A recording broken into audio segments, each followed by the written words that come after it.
전서 2장 1절 보겠습니다.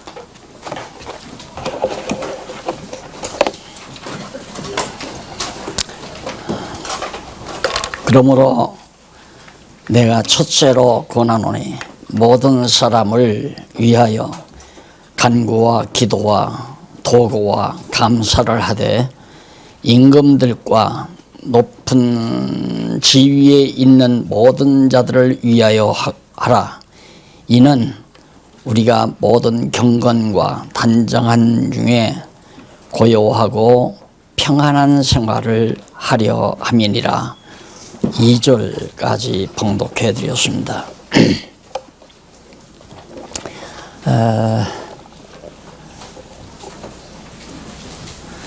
오늘은 교재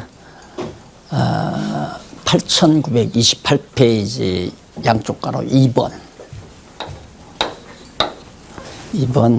지도자의 임무에 대해서, 지도자 임무를 부여하는 것에 대해서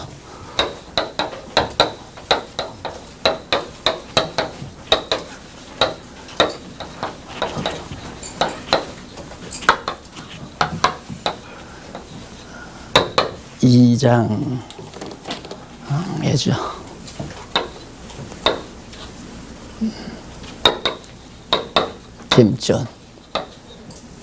디모데전서 2장. 우리는 지금 교회 행정학에 대해서 하나님 말씀을 살펴가는 중입니다. 다시 말해서 성령께서 어떻게 교회를, 체제를 갖추어 나가는가. 이제 우리들이 말씀을 듣고 많이 이제 우리 성도님들이 성숙했잖아요. 근데 문제는 이제 자리매김이죠.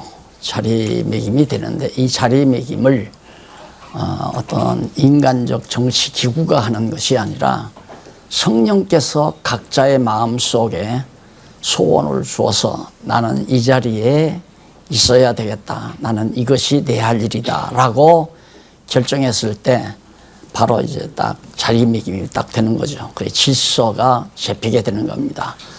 그것을 우리 이제 신앙의 선배들, 그리고 앞선 지도자들이 성령의 하시는 일을 받아들이는 겁니다. 그러니까 사람이, 장로나 목사가 자기 생각이나 권한대로 교회를 다스리는 게 아니라 하나님께서 각자의 심령 속에 성령을 보내셨잖아요. 예수님 승천하셔서 성령을 보내신 이유가 하나님의 백성들의 마음속에 내주, 우리 성도들의 마음속에 성령이 내주하게 하시려고 성령을 보내신 거란 말입니다. 그래서 너희 속에 그리스도의 영이 없으면, 즉 성령이 계시지 아니하시면 그리스도의 사람이 아니다 하는 얘기예요. 그래서 적어도 거듭나고 중생에서 하나님의 백성이 된 자들은 각자의 마음속에 성령이 늘 내주하소서 세상으로 빠져들어가지 않고 비진리로 빠지지 아니하고 오직 성령의 소욕 따라, 인도함 따라서 영의 소욕으로 살도록 우리를 인도해 가신단 말입니다. 그런데 우리가 이렇게 이제 교회를 이루어 나가잖아요. 이제 그리스도의 몸된 교회를 이루는데, 그리스도의 몸된 교회의 머리는 예수 그리스도란 말입니다. 예수님께서 당신의 영, 성령을 보내서 우리 마음속에 각자 내주하게 하셨기 때문에 하나님께서 쓰시고자 하시는 대로 마음의 소원을 주어요. 나는 땀 흘려 봉사해야 되겠다. 나는 어려운 자들을 구제해야 되겠다. 나는 하나님께서 가르치는 은사를 주었으니까 가르치며 살아야 되겠다. 또 나는 정말로 복음을 전하는데 최선을 다해야 되겠다. 이런 등등의 하나님 앞에서의 삶을 살고자 하는 간절한 소원이 자기 마음속에 생겨요. 그러면 소원이 오면 소원만 주는 게 아니라 그렇게 살아가도록 하나님이 역사하는 거거든요. 반드시 그렇게 됩니다. 이것은 내가 목사이기 때문에 그런 말을 하는 것이 아니라 소원을 주고 소원을 이루어 가시는 성령님이시기 때문에 여러분의 마음 가운데 소원을 주고 그 소원대로 이루어준다. 그런데 그 소원이 만약에 육체의 욕심으로부터 온 거라면 그것은 안 이루어지는 게 좋죠. 이루어지지 않으면. 근데 만약에 육체의 욕심대로 소원을 가졌는데도 이루어지면 그것은 한번 그렇게 육체의 욕심을 가지고 살면 이렇게 된다는 것을 한번 경험해서 실습하게 만드는 거예요. 거기가 바로 되율이라고 그랬잖아요. 그러니까 내 마음에 소원을 가질 때 정말로 내 육체의 소욕과는 관계없이 오직 하나님의 기뻐하시는 뜻에 따라 간절한 소원이 있어야 돼요. 예를 들어서 과거에 지금 한국교회가 그랬거든요. 대학 떨어지고 여기 대학 떨어지면 신학교 가서 목사가 돼야 되겠다. 왜? 그래서 먹고 살려고. 그래서 목사가 된 사람이 많단 말입니다. 처음부터 나는 정말 복음을 위해서 내 일생 다 해야 되겠다 하고 신학교 간 분들도 있지만은 다른 대학 다 떨어지고 직장 못 잡으면 신학교 가겠다 이거죠. 또 부모가 신학교나 가라. 거기서 낮자를 붙여요. 너는 신학교나 가라. 그래서 목사나 되라. 그래야 밥 먹고 산다. 이런 것이 바로 과거 지난날의 생각이었단 말입니다. 그런데 우리는 이제 말씀 배웠잖아요. 배웠기 때문에 정말 선한 양심을 가져야 돼. 깨끗한 양심. 정말 육체의 욕심에 의해서 또 남이 하니까 나도 해야 되겠다. 이런 건 서다도 못하는 마음 아니에요. 정말 하나님은 날 왜 이 세상에 지금 이때 태어나게 해서 지금을 이렇게 살게 하시나. 나에게는 하나님께서 무슨 은사를 주었을까. 근데 마음에 간절한 소원이 생겨요. 그것이 모든 소원이 사랑을 기초로 한 겁니다. 영혼을 사랑하기 때문에 전도하는 거고, 영혼을 사랑하기 때문에 선교하는 거고. 자, 9월 달에 이제 선교를 떠나는데, 만약에 내가 정말 그곳에 있는 영혼들을 사랑하는 마음이 없다면 공연히 그냥 바람 쐬러 갔다 오는 거예요. 아무 필요 없는 거예요. 그 일을 왜 합니까? 그저께도 포항 갔다가 하룻밤 자고 어제 왔는데 그냥 답답하니까 그냥 차 타고 한번 바람 쐬게 갔다 오자. 이건 아니다 이 말이에요. 거기에 분명히 들어야 될 사람들이 있기에 하나님께서 그런 기회를 줬다. 어떤 영혼들이 올까 궁금하잖아요. 다만 몇 명이 왔든지.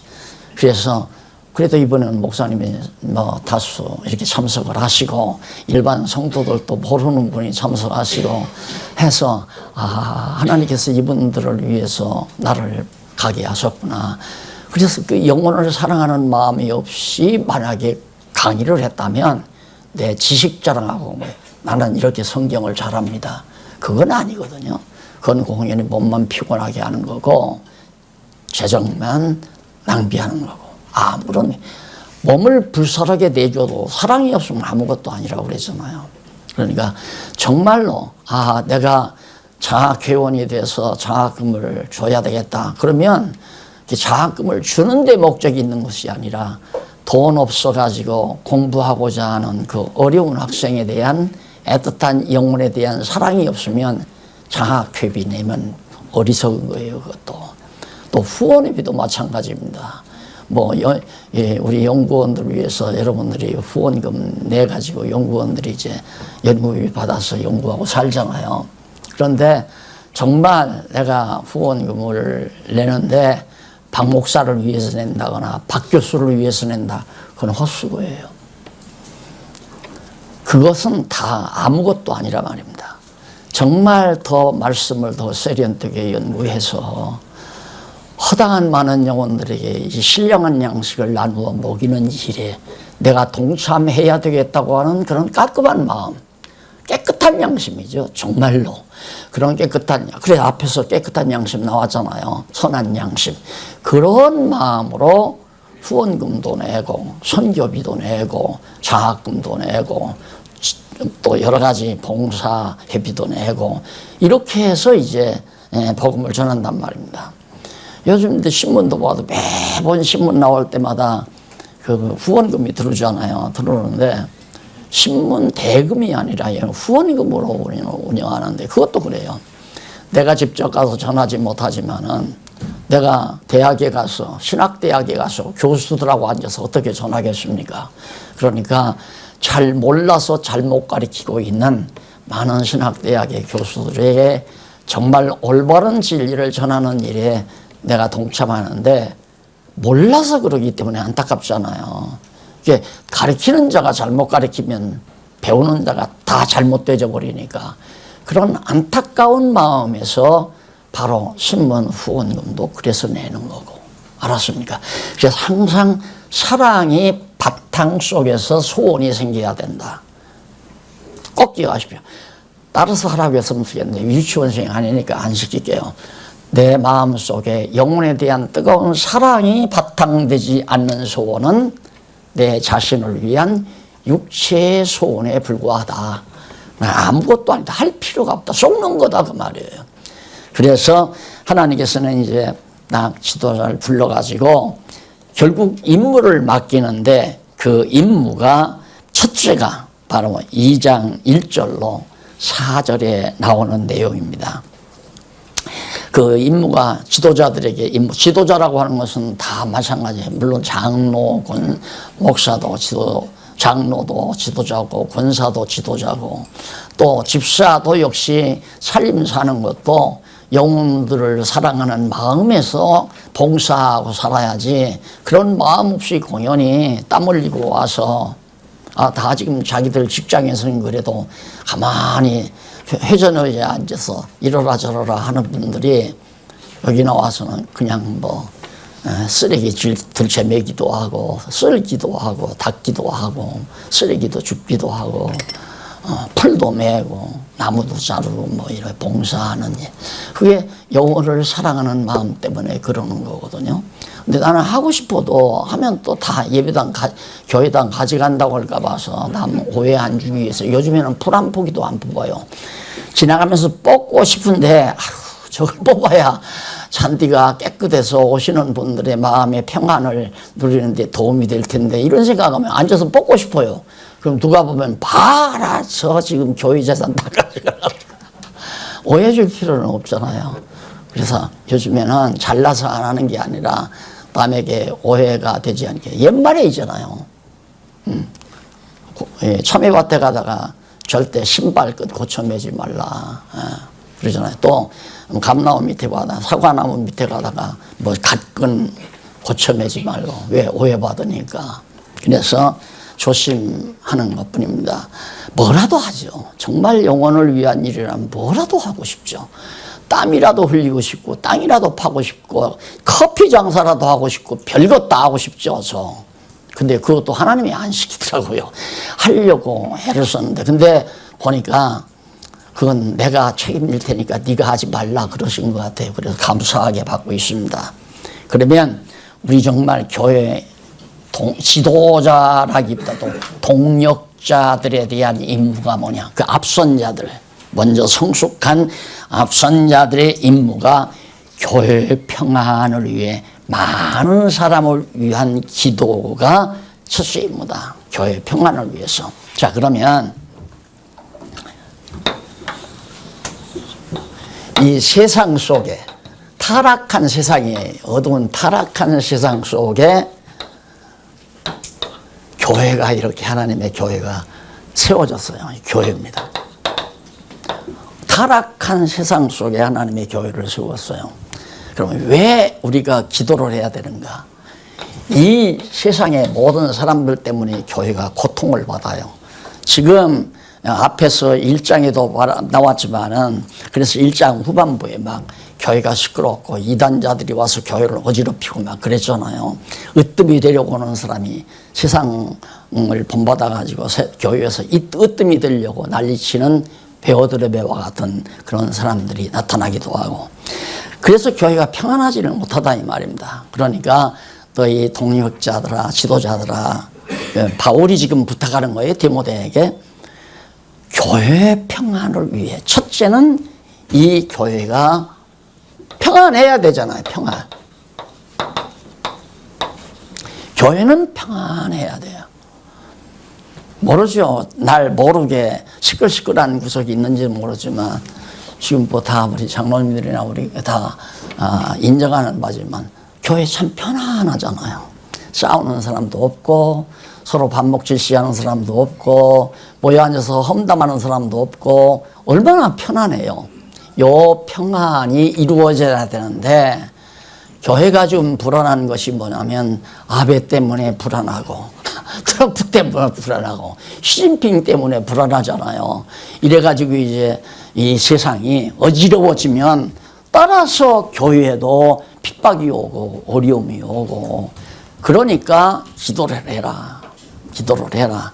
그게 이제 바로 1절로 4절에 나오는 거예요. 그래서 우리는 시진핑을 위해서도 기도를 해야 되지만 트럼프나 아베나 여기 나오잖아. 그 뒤에 보면 왕들이나 뭐 통치자들이나 그 시대에 세상 나라를 지배하고 살아가는 그런 사람들을 뭐 구원받기 위해서 기도하라는 게 아니라 그런 사람들의 마음 속에서 사단의 그런 사악한 마음들을 다 뽑아가지고 어서 이 어지러운 세상이 좀 잔잔해요. 그 이유는 교회가 평안하게 하려고. 이게 목적이에요. 그리고 교회가 평안하게 하려면 많은 성도들을 위해서도 기도해야 되죠. 또 앞에서 여기 보면 모든 사람이라고 그랬는데 이걸 가지고 자꾸만 뭐라고 얘기하냐면 만인 구원설자들이 봐라. 모든 사람을 위해서 기도하라고 그랬잖아요. 그러니까 하나님은 모든 사람의 구원 얻는 것을 기뻐하신다. 이렇게 자꾸 해서 만인 구원설의 꼭지를 만들어 주기 때문에 그래서 제가 그걸 재번역을 했어요. 꼭 모든 사람이라는 말이 모든이라는 말만 있는 게 아니다. 어떤 자들이라는 뜻도 있고 많은 사람이라는 뜻도 있는 것이다. 그러니까 당신들 말대로 모든 사람을 위해서 그러면 아까도 말했지만 세상 나라를 지배하는 사람들을 위해서 기도하라면 그들을 구원받기 위해서 기도하라는 거냐. 근데 그렇게 오해하게끔 또 돼 있어요.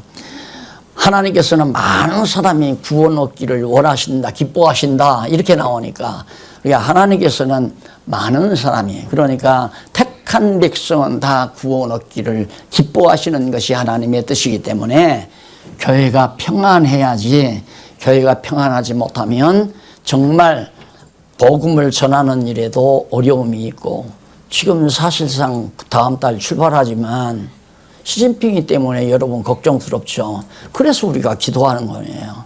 그런 것 때문에 가서 복음을 전해야 되는데 혹시라도 시진핑이나 그들의 밑에서 통치하는 자들의 마음이 사악해져 가지고 정보를 입수해서 붙들어가면 뭐 감옥에 가서 뭐 일주일을 고생하고 나올지 이틀을 고생하고 나올지 그리고 그건 복음도 전하지 못하고 그냥 나오잖아요. 그래서 그들을 위해서 기도하라. 구원 얻게 하기 위해서 기도하려는 것이 아니라 지금 복음을 듣지 못한 사람들이 하나님의 말씀으로 부름을 받아서 구원을 얻어야 되는데 복음 전하는 자가 이제 있어야 되잖아요. 믿음은 어디서 나냐? 들음에서 나니까 들어야 믿음이 생긴다 이 말입니다.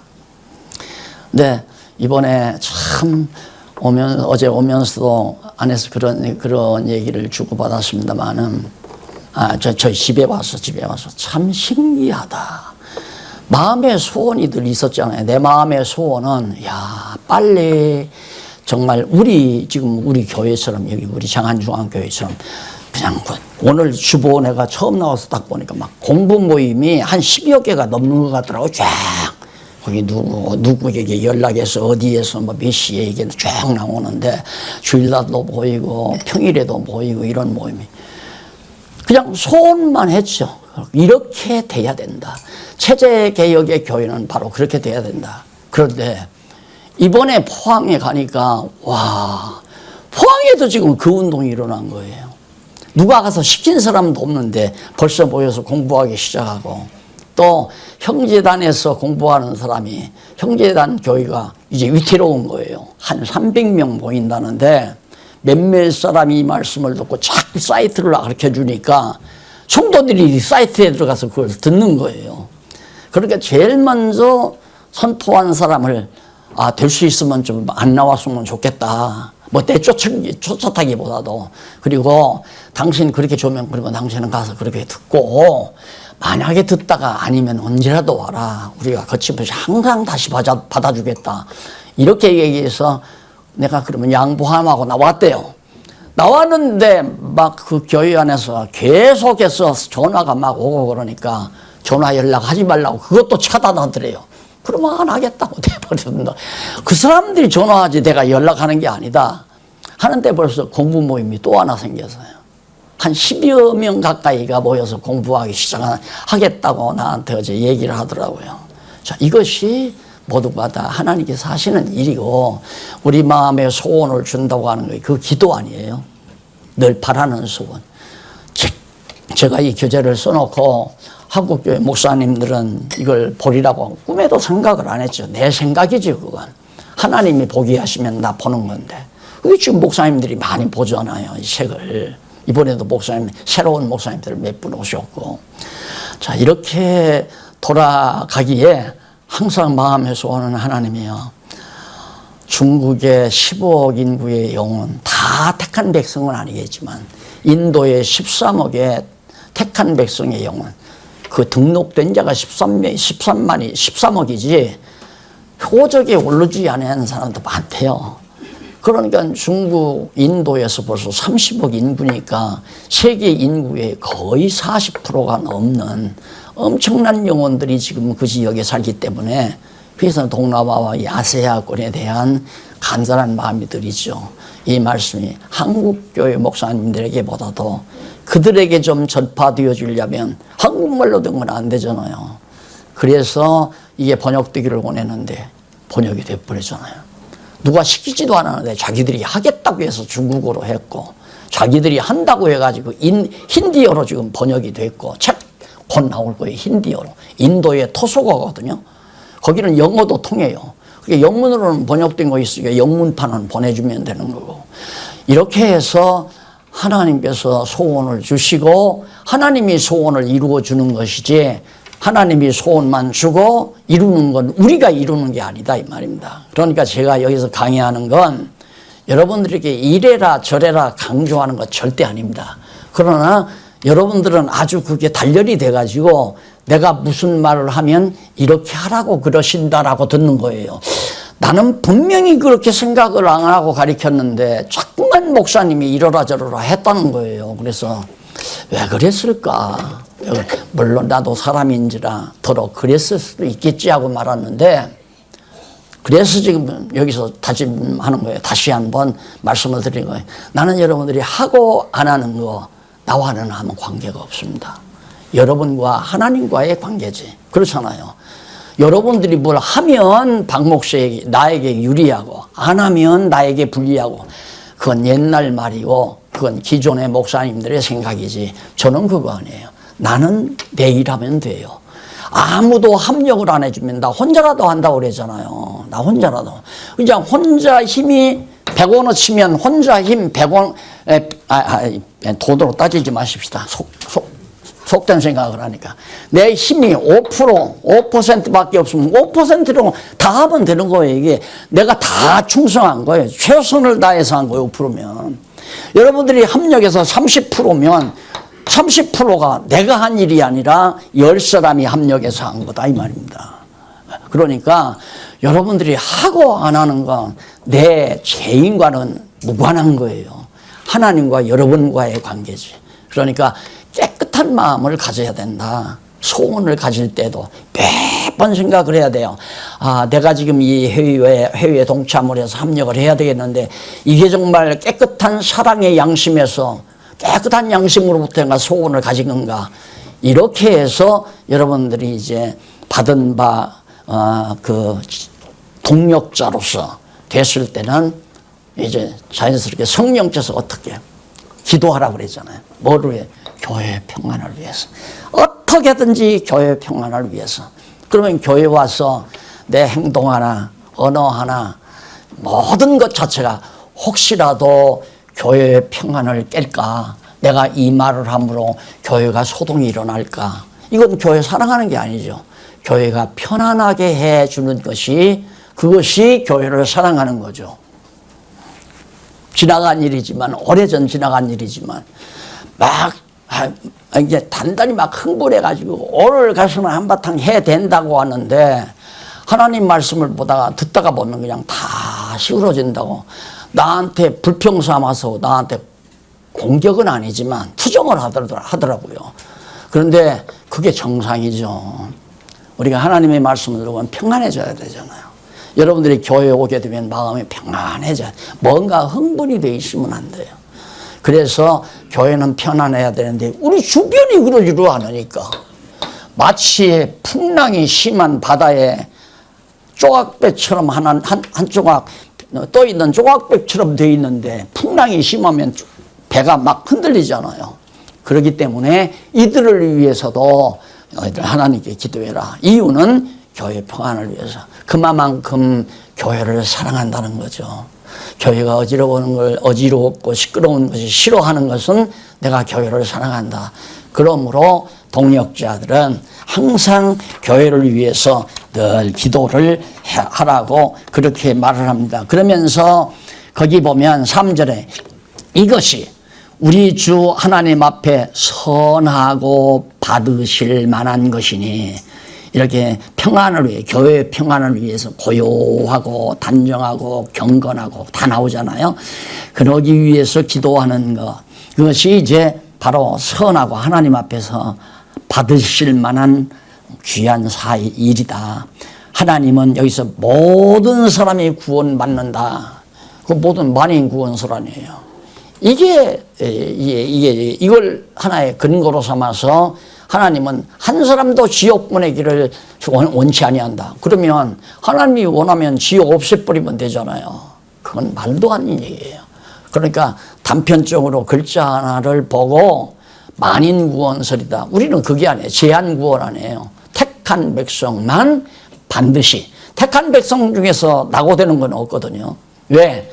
벌써 창세전 영원한 세계에서 선택했을 때 생명록에다 다 이름 써놨잖아요. 생명록에.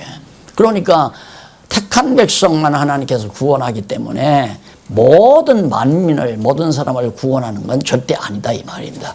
그래서 여기 모든이란 말은 어떤 자는 이렇게 번역할 수도 있고 많은 사람들 택한 많은 사람들이 구원 얻기를 교회가 시끄러우면 구원을 받아야 될 사람들이 없으니까 그러니까 기도하라는 말은 우리 성도들의 마음속에 기도할 마음을 주어서 기도하게 함으로 그 기도대로 하나님은 들어서 평안함을 줬단 말입니다.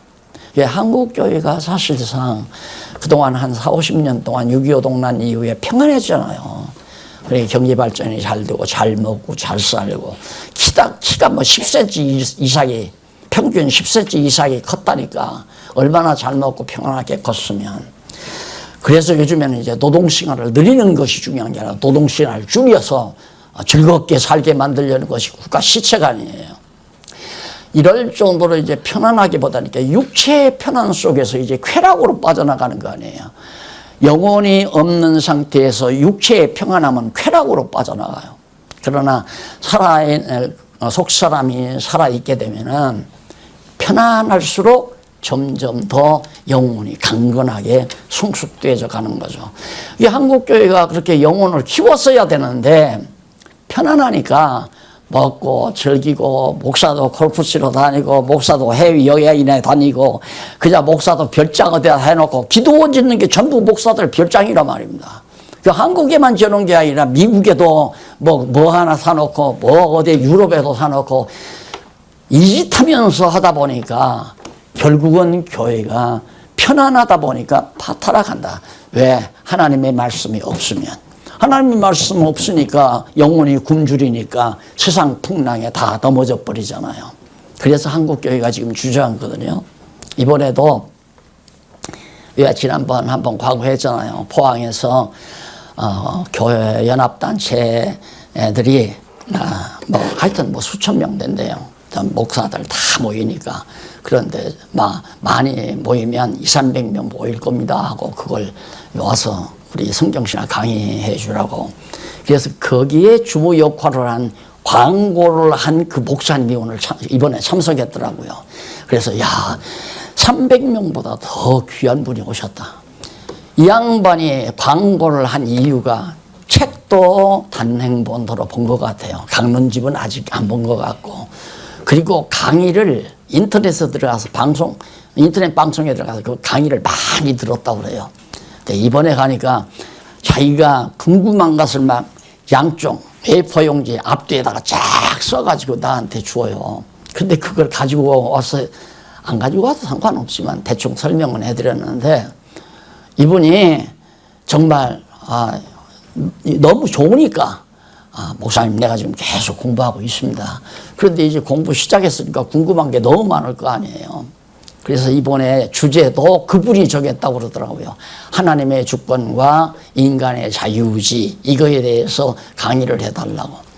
그래서 해드리고 왔는데 이런 모든 하나님의 역사 섭리가 정말로 많은 사람들이 복음을 듣고 깨달아야 되는데 목사님들이 그걸 모르니까 못 먹이잖아요. 영혼을 못 먹이니까 다 영혼이 어리니까 세상이 어지러워지면 다 불쌍한 영혼이 되져버리고 마는 거죠.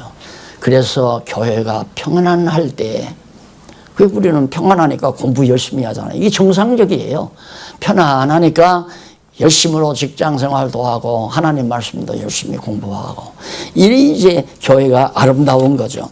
자, 이게 이렇게 부탁하면서 4절에 보면 하나님은 모든 사람이 구원을 받으며 진리를 아는데 하나님의 말씀 진리를 아는데 이르기를 원하신다. 이게 택한 백성들이 하나님의 말씀을 많은 택한 백성들이 말씀을 깨닫고 알기를 진리를 깨닫게 되기를 원한다. 그러니까 지금 포항 가면서도 그렇지만 도대체 어떤 분들이 오실까 몇 명이나 오실까 어떤 분들이 많이 오시지는 않겠지만은 새로운 분들이 많이 오시지는 않겠지만은 어쨌든 거기 계신 포항 지역에서 있고 뭐 약간 지역에서 몇 분 오시고 해가지고 한 50명 이상 모인 것 같더라고요. 그냥 거기 그득이 모여서 어제 낮에 공부를 했는데 이번에 중국을 가면서도 이제 저기를 마쳤으니까 물론 다음 주 월화도 있고 금토도 있지만은 아주 중요한 싸움이 중국 아니겠어요? 북방선교인데 차에서 오면서도 계속 무슨 말씀을 어디서 어떻게 전할까? 또한 어떤 영혼들이 얼마나 오면 그들에게 어떤 필요한 말씀을 전할까? 그 생각으로 계속 머리를 돌리는 거죠. 그러다 보면 자면서도 꿈속에서도 강의를 한다니까요. 그러니까 영혼에 대한 뜨거운 사랑이 없는 소원은 잘못된 거니까 그렇게 하면 안 된다는 것이 바로 성경의 가르침입니다. 그 다음 2장 5절로부터 7절 거기 보면 그리스도 예수의 증인과 이방인 스승으로 임무가 부여되죠. 자, 그렇게 바로 동역자들이 해야 될 것이 뭐냐?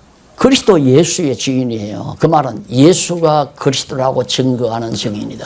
그게 바로 성경신학 가르치라는 얘기 아니에요. 신약 성경은 예수가 그리스도이심을 증거하는 내용이니까. 그래서 사도 바울은 교회 지도자 될 사람은 그리스도 예수의 증인이 되어야 한다. 그 증인이 되고 그 다음 어디에? 유대인에게만이 아니라 이방인 스승으로 임무가 부여된다. 스승이란 성경 가르치는 선생이라고 그랬잖아요. 예. 그러니까 목사와 교사로 주셨으니 에베소서의 직분 중에 은사 중에 나오잖아요. 근데 목사와 교사가 아니라 목자, 다시 말하면 교사, 그렇게 번역을 해야 정확한 번역이에요. 그러니까 같은 한 직책이거든요. 목사 따로 있고 교사가 따로 있는 게 아니라 목사 박용기 따로 있고 교회학교 교사가 따로 있는 게 아니에요. 그런데 지금 현아 교회는 목사는 교회를 총괄하는 아주 힘센 권력을 가지고 있는 당위장 목사가 목사고, 그 다음 교사는 교회학교 코올리개들이나 아직 덜 자란 청소년들을 가리키는 교회학교 교사, 선생님. 그게 이제 교사라고 아니에요. 제 마음엔 교회학교 선생님이나 나나 은사는 똑같은 얘기예요. 은사 없는 사람이 교회학교 와서 어린 영혼 맡아서 하면 어린 영혼들이 막 몸 틀어요. 귀찮으니까. 은사가 있는 가르치기를 잘하는 사람은 가르쳐주면 눈을 똘똘히 뜨고 공부를 잘하잖아요. 그 은사를 받은 사람이에요. 그러니까 하나님 앞에 은사를 받은 것이 가르치는 대상이 다를 뿐이지 가르치는 교사라고 하는 입장에서는 아무 차이가 없는 거예요. 똑같아요. 그래서 여기 이방인의 스승이란 말은 아직 예수를 믿지 않은 이방 민족들, 그러니까 택한 백성이 아닌 이방 민족 중에 이미 구원 얻기로 예정된 자들의 스승 역할을 해야 된다. 그래서 바로 동력자들의 모든 일의 목표는 바로 여기서 말하는 것처럼 예수의 증인 역할을 하려고. 그러니까 뭐 여러 가지 봉사회나 후원회나 장학회나 뭐 여러 가지 출판사나 신문사나 방송사나 이 모든 은사에 관한 일들이 뭐 예수 그리스도의 증인, 증거, 그리스도를 증거하기 위한 것. 그러면 내가 직접 그리스도를 증거하기 위해서 인도는 못 갈 망정 인도에 가서 복음을 증거하는 자와 협력은 할 수 있잖아요. 나 혼자 하려면 5%밖에는 가서 못하지만은 합력하면 30% 할 수 있고 더 합력하면 100% 할 수 있잖아요. 그럼 100%가 내 일이, 내가 다 한 일이 아니라 하나님이 보실 때에는 내가 한 일은, 나에게 시킨 일은 5%를 시킨 거고 합력한 사람들, 나머지는 다 합력한 사람들의 몫이 되지는 거죠.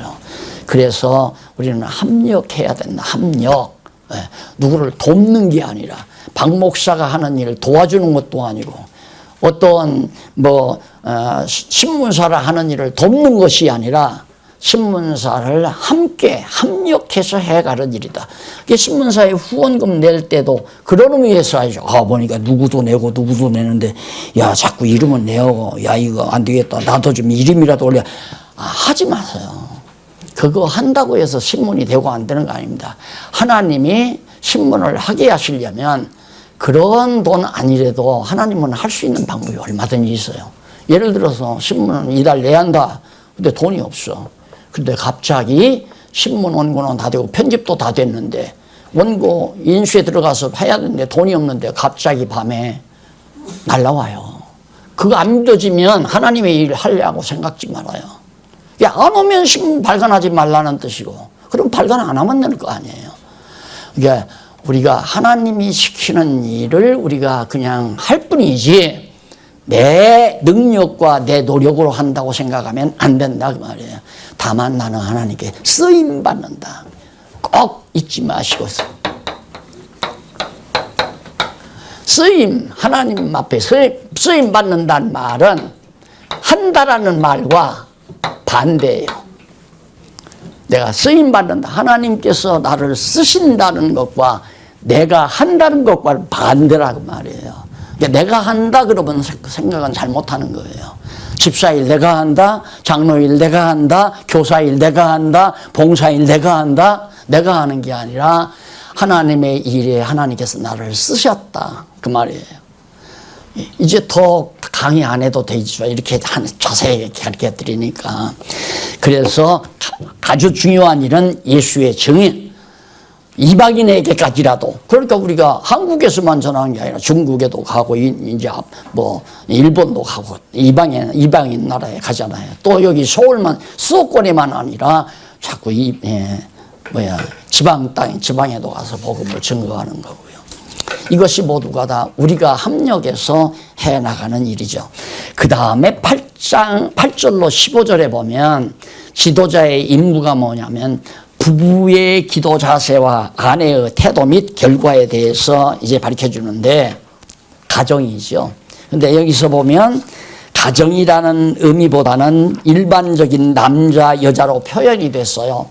그런데 보니까 제가 볼 때에는 꼭 이게 남자 여자 통칭해서 큰 법인보다는 그냥 부부 남편과 아내의 관계에 대해서 말을 하는 것으로 받아들여졌기 때문에 저는 여기서 부부의 기도라고 그랬어요.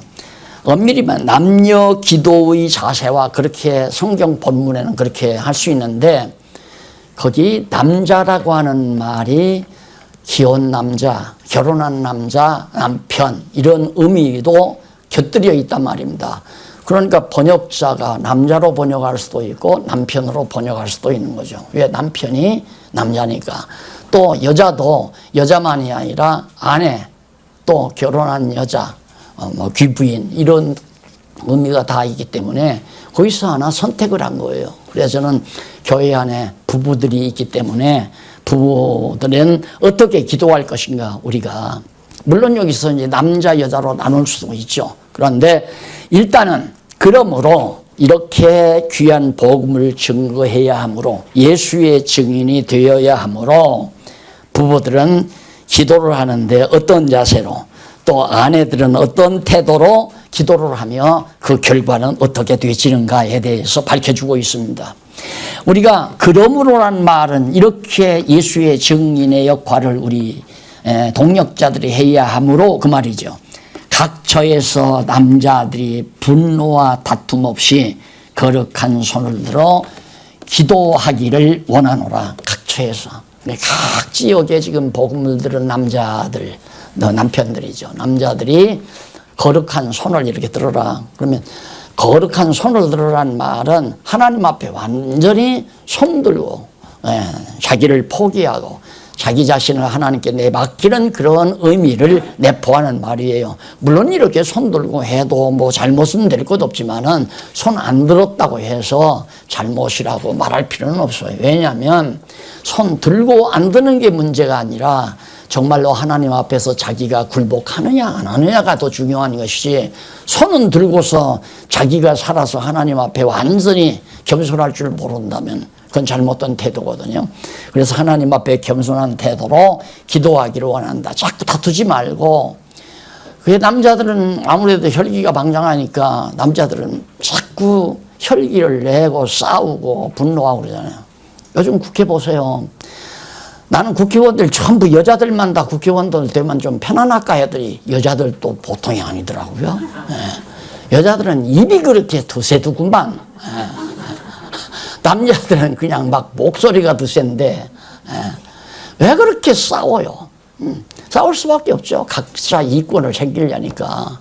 생각해 보세요. 다음 달에 아니 다음에 총선 국회의원 선거 있는데 내가 국회의원으로 당선되느냐 안 되느냐. 당선되려면 나라 돈을 더 많이 챙겨다가 내가 이렇게 끌어왔다 하고 와서 지방에 가서 자랑을 해야 될 거 아니에요. 요즘에 가다가 보니까 프랑카드가 써 있는데 막 포항에도 써붙였는데 뭐 1억 3천 얼마 몇 억을 이번에 포항에서 배정받았습니다. 국회의원 아무개 해서 다 써놨더라고요. 그게 다음에 표 찍어달라 이거죠. 그러니까 죽기 살기 하고 싸우는 거죠. 그러니까 이제 우리는 국회는 싸우는 곳이다. 이게 나는 몇십 년 살면서 그게 굳어져 버렸어요. 국회는 싸우는 곳이다. 왜? 우리나라는 그게 성공이라고 생각하잖아요. 성공. 국회의원 되면 아무개 집안에 큰 정말 대박 났다. 이런 정도의 사고방식이기 때문에 싸움 안 할 수가 없어요. 그러나 선진국, 유럽 같은 선진국에는 그러한 치졸한 싸움은 없잖아요. 왜? 나라를 위해서 봉사하겠다고 하는 그런 정신이 기독교 문화 속에서 그래도 배에 있어요. 약간은. 그러니까 자기 성공을 위해서 나가는 게 아니라 내가 이 나라를 아름답고 살기 좋은 복된 나라로 만드는데 내가 기여를 해야 되겠다는 그런 프로테이지가 상당히 많단 말입니다. 그러니까 좀 다르죠. 그래서 우리나라도 아무래도 몇십 년 더 지나면 좀 낫지 않을까 기대는 해보지만 그때는 나도 하나님 나라 갚을 거니까 이 젊은 사람들은 아마 볼 수 있을 거예요. 그래서 남자들은 제발 좀 화내지 말고 설대지 말고 겸손한 마음으로 기도하고 이와 같이 남자들이 손을 들고 거룩한 손을 들고 기도하는 것 같이 여자들도 아내들도 아담한 옷을 입으며 요즘 이제 여성시대라 해서 막 드시잖아요. 그래서 남자들이 점점 기가 꺾이잖아요. 요즘 빼맞는 건 여자가 맞는 게 아니라 남자들이 남편이 빼맞습니다. 그냥 잡아돌리죠.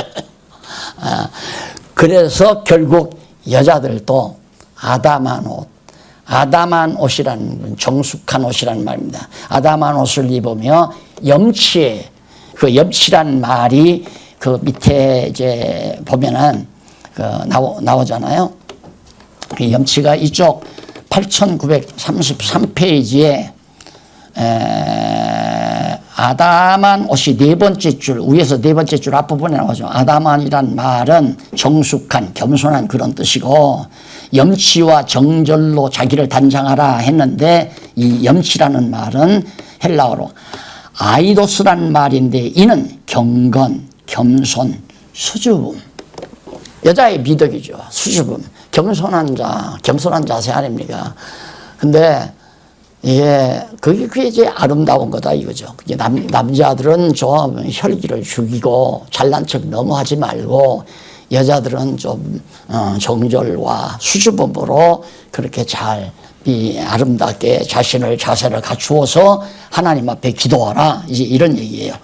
그러면서 아주 문제가 되는 내용이 나옵니다. 그게 어디가 나오느냐면 11절부터 여자는 1절 순종함으로 종용이 배우라. 가르치는 거 허락지 않는다 이거예요. 그래서 여기까지만을 전통교회가 특히나 우리 한국교회가 여기까지만을 받아들인 거예요. 그리고 전통교회도 마찬가지고 여자들은 배우는 자지 가르치는 자가 아니다. 그래서 여자들을 장로도 안 세우고 목사도 안 세우고 그렇게 이제 지금까지 교회가 해왔는데 왜? 여자는 1절 순종함으로 조용히 배우라. 여자의 가르치는 것은 남자를 주관하는 것과 여자가 가르치는 것과 남자를 주관하는 것을 허락하지 아니하노니 오직 종용할지니라. 여자는 잠잠해라 이 말이에요. 이는 왜? 그 이유가 어디 있느냐. 아담이 먼저 지음을 받고 이와가 그 후며 아담이 꾀임을 보지 아니하고 여자가 꾀임을 보아 죄에 빠졌음이니라. 여자가 잠잠해야 하는 이유는 여자 때문에 에덴 동산 망했다 이 말이에요. 그러니까 여자는 조용하지 않느냐. 그런데 문제는 맛이 있어요. 그러나 15절 그러나라는 말은 역전시키는 거 아니에요. 문장으로 봐서. 요 부분을 놓친 거예요. 지금까지 많은 교회들이. 그러니까 여자는 전통적으로 보아서 에덴 동산 망쳐먹기 시작한 것이 하와가 망쳤으니까 여자 조용해라. 그러나 역전될 수 있다. 바꿔질 수 있다. 그게 뭐냐. 여자들이 만일 정절로서 믿음과 사랑과 거룩함에 거하면 신앙이 성숙되면 그 말이죠. 신앙이 성숙되면 그 해산함으로 신앙이 성숙되려면 해산의 수고를 해야 되거든요. 사도 바울이 그랬잖아요. 신앙을 성숙시키는데도 내가 해산의 수고를 다시 해야 되겠다. 해산의 수고라고 하는 것은 인간 수고 가운데 최대의 수고 아니에요. 왜? 하나님께서 저주로 준 거니까. 이제 여자 너 선악과를 따먹었으니까 해산하는 수고가 따른다 이 말이에요. 만약에 선악과를 안 먹었으면 해산하는 것처럼 행복이 없겠죠. 즐겁고 행복했겠죠. 그래서 가장 고통스러운 것이 해산의 고통이고 해산의 수고인데 그렇게 믿음과 사랑과 거룩함에 거하도록 자라나는 데는 해산하는 수고와 같은 수고 없이는 절대 불가능하다 이 말이에요. 그러니까 여자라도 이런 모든 수고를 통해서 신앙이 성숙하면 뭐냐? 여기서 구원을 얻으리라고 그랬거든요. 그런데 우리들이 구원하면 무조건 그냥 지옥에서 천국 간다 그거 아니에요. 우리를 천국으로 보내준다. 그러면 이 성경을 보면 여자는 결혼해서 해산을 해야 천국을 간다는 얘기 아니에요. 이 말대로 하면 해산하는 수고를 해야 천국을 가니까 이런 식으로 성경을 번역해 놨는데 여기서 구원이라는 그 말은 그런 뜻이 아니에요. 그런 뜻이 아니고 이쪽 한번 넘어가서 8900 34페이지에 거기 보시면은 위에서부터 11째 줄 뒷부분에 보면 해산함이라는 말 나오죠. 그리고 여기 해산함이라는 말은 테크노고니아라고 하는 말인데 이는 출산이라는 의미도 있어요. 그 다음 분만이라는 의미도 있고 해산 등의 뜻으로서 여호와 하나님께서 타락한 하와에게 명하신 잉태의 고통과 해산의 수고를 의중에 두고 한 말로서 창세기 3장 16절이죠. 여자가 해산의 고통을 통해 영혼의 구원을 얻는다는 의미를 부각시키기 위한 것이 아니에요. 그런 것이 아니라 내용의 반전을 꾀하기 위하여 언급한 것인데, 따라서 바울은 아내들이 남편의 주관 아래에 있다는 사실을 구약을 근거로 전제합니다. 그러나 여자가 해산하는 것과 같은 수고를 통해 절제와 함께 믿음과 사랑과 거룩함에 이르는 경우에는 바로 예외이다 이 말이에요. 벗어난다 이 말이에요. 그리고 교사가 할 수 있다 이 말이죠. 장로도 되고 목사도 될 수 있다. 그런 얘기가 되지 않습니까? 그러니까 성수까지 못했을 때는 안 되고 그냥 자연인으로 났을 때는 기본적으로 여자는 남자에게 복종해라. 남자 가르치려고 하지 말아라. 그러니까 결국에는 이 세상에서 중동 지방의 이슬람 같은 그런 데서는 남자가 완전히 주제반이야. 꼼짝 못하도 다 뒤집어 씌워놓고 너 아무것도 보지 말고 나만 바라보고, 그래서 제 마음대로 여자들을 10명도 5명도 제 마음대로 다 주관하고 살잖아요. 그런데 이제 교육을 통해서 바꿔지니까 완전히 뒤집어 엎어지는 거죠. 그게 중국 같은 나라는 여자가 드세지잖아요. 우리나라도 지금 남자 여자가 지금 뒤바뀌어지는 편이에요. 그 세상 안 살고 하나님 앞에 곧 가게 된 것도 다행이죠.